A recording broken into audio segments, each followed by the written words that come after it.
del empleador. Y está con nosotros Ricardo Herrera, abogado laboralista. ¿Cómo está? Buenos días. Bienvenido al programa.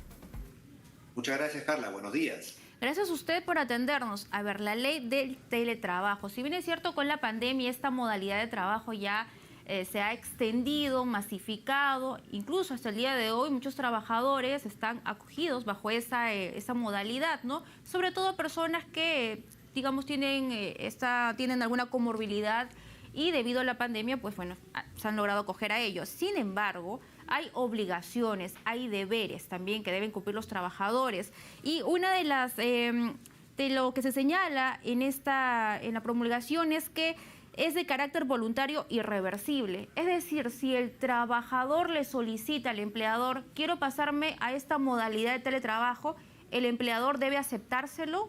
¿Qué es lo que debe evaluarse para poder aceptar que un trabajador pueda pasar bajo esta modalidad? Bueno, en principio lo que debo decir, Carla, es que esta ley de teletrabajo todavía no va a regir inmediatamente. El Ejecutivo tiene 90 días calendarios contados desde hoy para poder reglamentarla. Y una vez emitido el reglamento, las empresas públicas y privadas tienen 60 días calendarios más para adecuarse a esta nueva ley, con lo cual la ley podría estar rigiendo para febrero del próximo año. En lo que resta del presente año, hasta el 31 de diciembre, va a regir el trabajo remoto.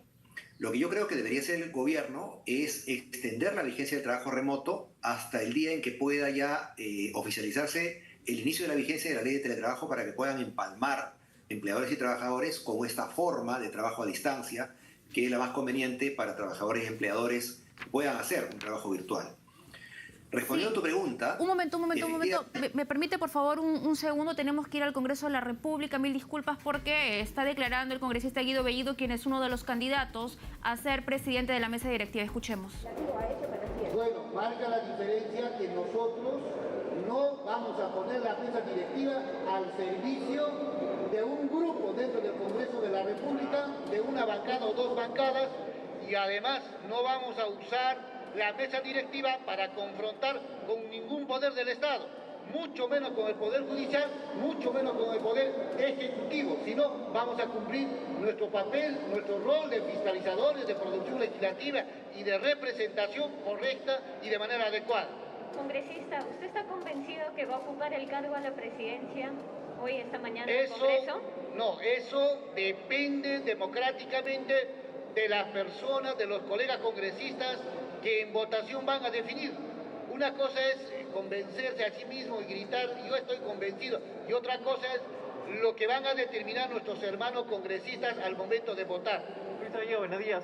Usted ha sido premier anteriormente y dentro de su periodo... Bueno, ahí escuchamos las declaraciones del candidato Guido Bellido, quien encabeza la lista número 2 para la mesa directiva. Nuevamente retomamos el contacto con Ricardo Herrera, abogado laboralista. Mil disculpas por la interrupción, pero como usted sabe, la noticia no se detiene y en estos momentos parte de la noticia está en el Congreso de la República.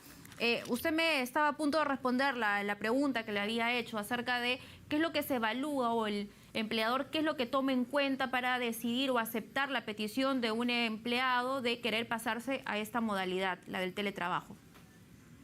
Bueno, según la ley del teletrabajo, Carla, el empleador evidentemente evalúa si es que el trabajador está en posibilidad de continuar trabajando eficientemente de manera remota, de manera virtual, vía el teletrabajo, ¿no? Entonces, el cambio de trabajo presencial a trabajo virtual o teletrabajo es una decisión que deben adoptar ambas partes. El empleador puede proponer al trabajador pasar a teletrabajo o el trabajador pasar a teletrabajo también, proponerlo al empleador, pero el acuerdo de partes es lo que determina lo fundamental, ¿no? Excepcionalmente, el empleador podrá obligar al trabajador a hacer teletrabajo en situaciones como, por ejemplo, caso fortuito, fuerza mayor, un incendio que destruya el centro de trabajo, que lleve al empleador a pedirle a sus trabajadores que hagan teletrabajo, o una nueva pandemia, que podría también llevarnos a una cuarentena o un aislamiento social obligatorio, que evidentemente lleve el trabajo presencial a la condición de teletrabajo.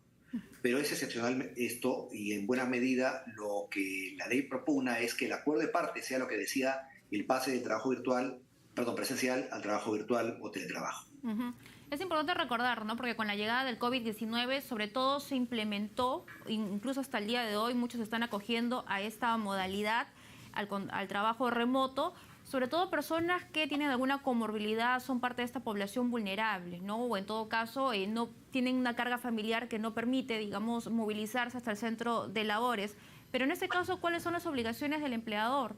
Porque también se habla de que cómo es que se va a evaluar, ¿no?, el rendimiento del trabajador, qué sucede si el empleador no acata esta disposición, si en algún momento se ponen de acuerdo y de pronto dice, quiero que pases inmediatamente al trabajo presencial sin previo aviso. También hay sanciones, entiendo. Efectivamente, como dije, el pase del trabajo presencial al teletrabajo debe ser acordado por las partes. El teletrabajador no pierde ningún beneficio que ya tenía como trabajador presencial. Hay derecho a CTS, a gratificaciones, a vacaciones, a utilidades, a horas extras. Tiene un derecho especial, inclusive, en el caso de trabajadores que no están sujetos a la jornada máxima de trabajo y que en principio podrían hacer sobretiempo sin cobrar horas extras o recibir un descanso sustitutorio en compensación, que es el derecho a la desconexión digital. Todo trabajador debe tener derecho a que su empleador respete por lo menos 12 horas de descanso al día, en el cual el empleador no puede pedirle al trabajador que elabore. Si el trabajador es requerido y acepta, entonces ahí el empleador tiene que pagarle sobre tiempo. Pero si no acepta, el trabajador no tiene la obligación de contestar un correo electrónico, un WhatsApp, un mensaje de texto, más allá de las 12 horas de trabajo efectivo, en el caso especial de estos trabajadores no sujetos a jornada máxima de trabajo, ¿no? El que está sujeto a la jornada de 8 horas diarias, al momento de inicio de la hora 9, si el empleador le pide que siga trabajando y el trabajador acepta, entonces sí le corresponde el pago de horas extras o descanso sustitutorio en días equivalentes, ¿no? Hay otros derechos también, como por ejemplo derechos a la seguridad y salud ocupacional, para que el empleador capacite y equipe al trabajador de forma tal que se respete la ergonomía, que es estas medidas preventivas para que el trabajador no sufra de dolencias a la espalda, al cuello, que tenga un protector de pantalla para que no sufra problemas de vista, que tenga un buen mouse para que no sufra túnel del carpo, ¿no? Esos dolores a las articulaciones, que tenga también una silla y una mesa en una altura adecuada para que no padezca el trabajador de dolencias corporales. Y hay una nueva figura que se ha creado con la ley de teletrabajo, que es la figura de la seguridad digital, por la cual se preserva la confidencialidad de los datos privados y la comunicación privada del trabajador vía la computadora, y evidentemente también del lado del empleador cómo se toman medidas de seguridad para salvaguardar la confidencialidad de la información de la empresa, de modo que el trabajador no la pueda compartir con terceros. Claro.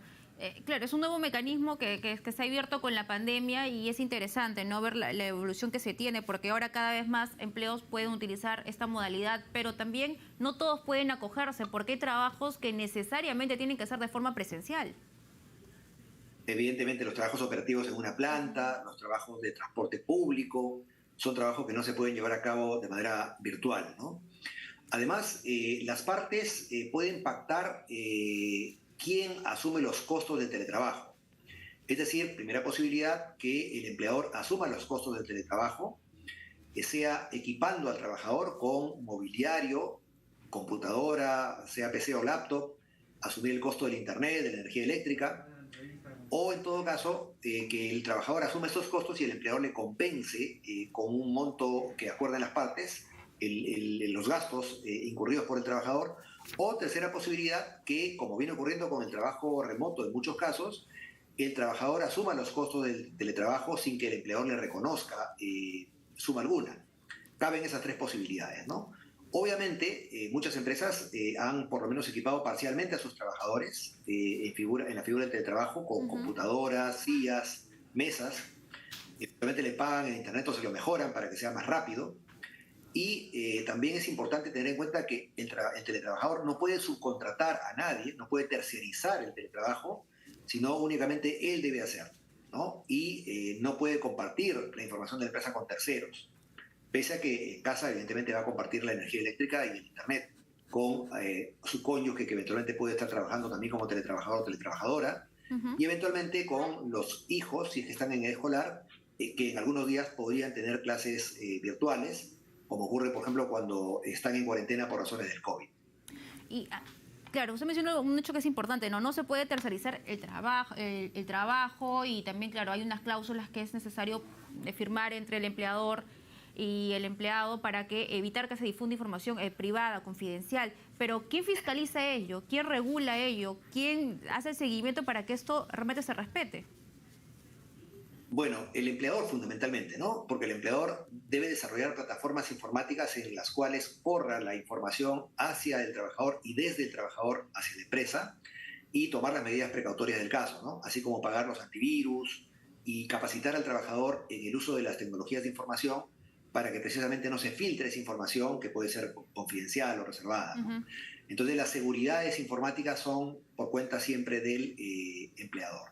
Muy bien, entonces, claro, siempre con el sector privado hay de hecho hay un mayor presupuesto que tiene que emplearse, no tanto en el sector privado, pero en el público, y específicamente el público, ¿no? Porque eso tiene que ver con una partida presupuestaria que muchas veces ya está definida con un año de anterioridad.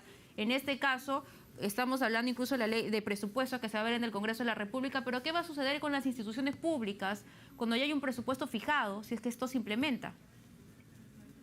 Sí, efectivamente. Bueno, muchas entidades públicas, por ejemplo, el Poder Judicial, el Ministerio Público, el Ministerio de Trabajo, están teletrabajando, ¿no? Sus servidores están teletrabajando desde el inicio de la pandemia y se supone que ya tienen el presupuesto necesario para poder reiterarlo anualmente, para contar con él en cada ejercicio económico de cara a financiar el teletrabajo, ¿no?